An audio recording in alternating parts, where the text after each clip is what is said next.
Who needs demons when you got chicks? Hello, Huge Movie Fanatic Nate coming at you to review the sequel to The Gate by the name of, you guessed it, Gate 2. Now as you can see, this VHS I picked up for $1. I don't know why they left the $2 price tag from a former store or whatever on there, but I picked it up for $1. What's the year? Gosh, it says 2007, so 10 years ago. I picked this VHS up for $1 at Half Price Books, and this is a title that came out, when did it come out? 1992. And I can remember seeing the trailer on other VHS tapes. You know, this was put out by Columbia TriStar Home Video. It's a Vision production, I guess, but oh, there it is. This was put out on video by Columbia TriStar, and I can remember seeing trailers for it. Oh gosh, here's that kid, he's like in front of green screen. I can remember seeing a trailer for it on another tape, obviously at Columbia TriStar probably. And I remember thinking it looked kind of cool, but at the time I hadn't seen Gate 1 or whatever. So obviously, here, let me just show you. So obviously this is a VHS for the Gate 2. So I never bothered seeing this probably until 2007 when I got the VHS. So here's the Gate 2, and I actually watched this today. I rewatched it. I probably obviously saw it for the first time in 07 and probably never again until just today. So because I can't really review the Gate without reviewing Gate 2, and I don't think there's any more than 2 Gate movies. If there is, I haven't seen any more than 2. I don't know, I would imagine, you know, I kind of, part of me wants to go online and look at Tibor Takis' filmography. I would imagine, well, I don't know, he could have spit out another movie in between I, Madman and this, but this very well could be the movie that he did after I, Madman. It's funny because in the commentary and the making of retrospective video of the Blu-ray by Madman, Tibor talks about not wanting to do something very, you know, being offered all these projects after he did the Gate, very you know, similar to the Gate, and not wanting to do that, and then he does something different, and then after that he does the Gate 2. So obviously not a lot of good scripts must have been landing on his desk, but he ends up basically doing, well, he just does the same thing again, basically doing Gate 2. So this movie is, you know, directed by the director of I, Madman, and of course Gate, Tibor Takis, and the effects again are done by Randall William Cook. Mostly that's kind of the Minion stuff and the Minion animation, and then there's this head honcho bad guy, as there was in the first Gate movie, which was completely animated, that came out of the Gate. I always want to say the Pit, but I have to make myself say the Gate. So the Gate 2, you know, having watched this or rewatched this today, I mean, actually dug out well, I didn't dig it out, it's sitting there, but I had to plug in the VCR to watch this. And I gotta say, you know, watching VHS on a, you know, LCD or LED TV isn't really that horrible. You have this idea that it'd just be like just horrible. It's really not that horrible, and every time I do a VHS, which isn't very often on the TV, it's kind of like, oh man, this brings me back. Like VHS has kind of got this, just because of the age I am and the era I grew up in, the age of VHS has got this time machine thing that just brings you back whenever you put in a VHS. But in a lot of ways, when I dug this out, I'm like, I should, you know, Half Price still sells dollar VHSs, so I'm kind of like, I should, you know, I never really look at the tapes. I'm kind of like, I should look at the tapes because you'd be able to maybe find gems like this. But anyway, having just rewatched this, it was actually, as I said in my review of The Gate, my favorite character is actually the guy who ends up being the star. And this one, much older, of course. I don't know when The Gate was done, so maybe this was, you know, 7, 8, 9, 10, 11, maybe this is 5 or so years after the Gate, so maybe the kid's like 5 or 6 years older. But just by chance, the character I like the most in the first movie becomes the star of the second movie, because as I said in the review of the first movie, I think Stephen Dorff, or whoever was that kid in the first movie, I want to say that he went on to become an adult actor, I don't know. But at any rate, the star of this movie is the nerdy glasses wearing kid from the first one. And what's kind of cool about this movie, I think the best part of this movie is the beginning scene where he goes over, he's still living in the exact same neighborhood, like across the street from this house that everything took place in the first movie, and it's kind of cool. But that they do that, and they have like the house. I don't know if it's the same house or one that's made to look like it or whatever. Basically, no one's living in there, and it's just like overgrown yard and fenced off and stuff. And at the beginning of this movie, that kid with the glasses goes over there to conjure up whatever. He goes into the house, which is all run down and cool, and he sets up this cool kind of light thing, which is like a light circle for him to sit in, which is a kind of cool thing. And I remember seeing in the trailer for this movie on VHS, like, stay in the circle, and it just looked so cool, and this teenager's kind of pubescent voice and stuff like that looked kind of cool, like, oh, that was kind of cool.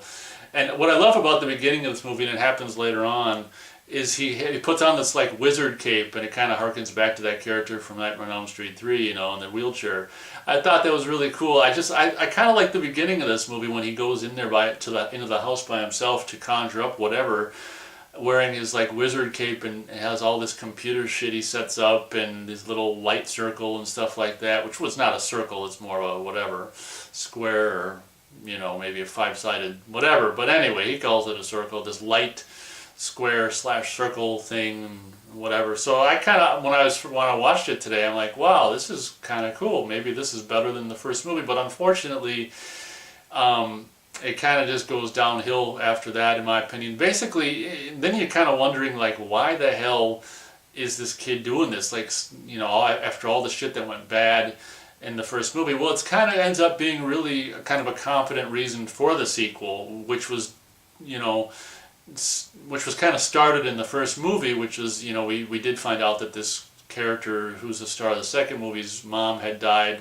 recently before the start of the first movie. So we kind of go with that same premise. It's cool because even if the kid from the first movie had been available, I think that this would have been the best storyline to go with anyway, because it's cool to have like the star of the first one, he's the star of the first one, and then his friend is the star of the second one's kind of cool. But of course the first kid isn't to be seen anywhere. But what's kind of cool is his dad, we find out in the sequel, is his dad's a drunk and he's unemployed. I don't think they really say that, but he's unemployed. And basically, what we end up finding, it takes like halfway through the movie or something like that to find out.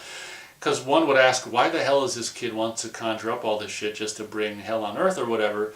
But what we end up finding out is this kid's doing like this conjuring to try to, like, he's doing something else, some other kind of conjuring or whatever. Again, I'm not into this shit, and I don't really, as I've said it in my Gate review and whatever else supernatural movies review, I'm not really a fan of this kind of supernatural kind of shit. I'm more of a flesh and blood killer guy.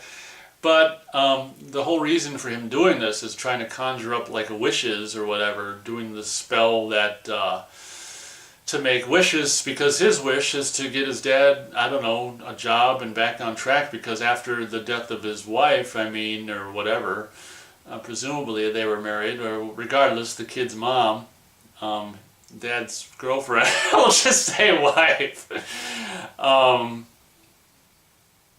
dad's going downhill. And of course, you know, I would imagine that he wasn't going downhill until after his wife's death. So it's kind of cool how they take this little plot point from the first one and make it the story from the second one, which I thought was really cool in general. But unfortunately, that plot point doesn't really hold or sustain the movie, in my opinion. But when that happened, like halfway through the movie or whenever that came out, it's like, oh, that's why. Because why the hell are you doing this?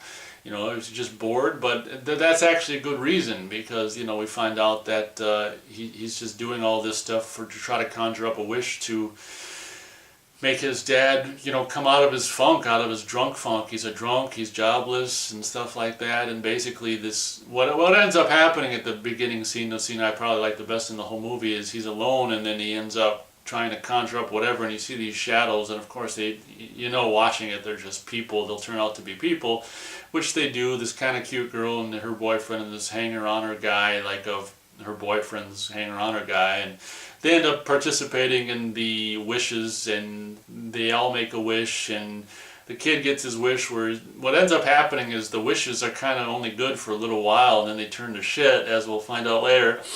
So the kid wishes for his dad to become like a pilot and he miraculously becomes a pilot again, even though he's like a drunk and there's no way he'd pass, but because it's like supernatural shit's involved, he got back a pilot job. So in regards to everything, all these wishes just lasting a bit and turning into shit, like him and this kind of cute, in a way, girl, like, go shopping and get a Corvette and all this shit. And I can't remember what, the boyfriend, her boyfriend and the hanger-on actually get a lot of money, and they go to, it's kind of one of the better scenes later on in the movie, this fancy restaurant, and it's one of the funniest parts in the whole movie is, they bring him the bill, and he takes out all these hundreds, and he goes to throw it down onto the bill, and we see him do this, and then we cut to the shot of the bill, and shit lands on it instead of a pile of hundreds. That was like so fucking awesome. I actually laughed out loud. I'm like, that's great, because we already know at this point, before this scene happens, that like the Corvette in his boxes of shit he bought at the store. It's funny that I say boxes of shit because they weren't at the time, but the next day they become that. Well, the Corvette's she's like, that girl's like, yeah, all our wishes turn to shit, literally, and he's like, So after, when they're at the restaurant, he's like, he throws the shit on the bill, and he's like, where he put the wad in his pocket, it's like, it's just shit in his pocket. So, unfortunately, at the same time, the boys wish to make his dad, be a successful pilot. His dad, I guess, presumably gets in some, I don't know, plane accident where he's trying to take off with the cargo plane or something, and it doesn't happen. And he gets injured, and that's sad because the kid's mom's dead already and whatever. Long story short, this movie starts off like it's gonna be, like I thought, oh wow, maybe it'd actually be better than the first one. And I'd say it's right on par with the first one. Like, the first one doesn't blow my ass away. I do like kind of the film stock and I don't know, this movie, even on VHS, I think this movie looks kind of dynamite. In the early 90s, for my money, a lot of these horror movies and movies in general I don't know if it was the film stock at the time or what, but even on VHS, I think that this movie looked kind of good and stuff like that. And I like the star, the nerdy star in the movie and stuff. And in this movie, obviously, the minions come back into play, but it's more in the sense of one minion where they actually capture one, and I don't know, he's a cause of some hijinks with that girl's boyfriend and her hanger-oner guy, and his hanger-oner guy in the car, and I don't know, this movie starts kind of good, and then it just like, I don't know, halfway point or maybe even a little bit before that for me, it's just like, and I found myself kind of, when's this going to be over? So I think we will go like a, part of a star lower than the first one. I gave the first one, I think, 1 3/4 stars. We'll go 1.5 stars for Gate 2. It starts like it could be good, and like I say, the whole reason for its existence, like the movie's existence in general, is kind of more competent than you'd find normally for a horror movie sequel, because, like I say, it continues the story that we got just a small brief glimpse of in the first one in regards to this character's life situation and stuff like that, which was really cool, and one could almost say it would seem planned or whatever, which I'm sure was not, but good idea for a sequel, in my opinion. It's just like, I don't know, it just overstayed its welcome, and it just went on too long, but that's okay. I mean, hell, it would be interesting to know if this movie did make it onto DVD. I would imagine maybe it did, maybe not, I don't know. I don't think I wouldn't really be interested in it for any more than like $3 on DVD, but like I say, it looks good. Even on VHS, it has a kind of a cool look to it, but the film stock must have been just really something, looked great, or in my opinion, back then. So that'll do it, I think, for my review of Gate 2. I can remember in the trailer, it's like, this time it comes through you, and there's that shot of the guy in the bathroom like going, But Gate 2, there you go. Feel free to let me know what you think of Gate or Gate 2, and if you have any thoughts or not or what. Or anyway, as always, thank you very much for watching, and we'll catch you next time.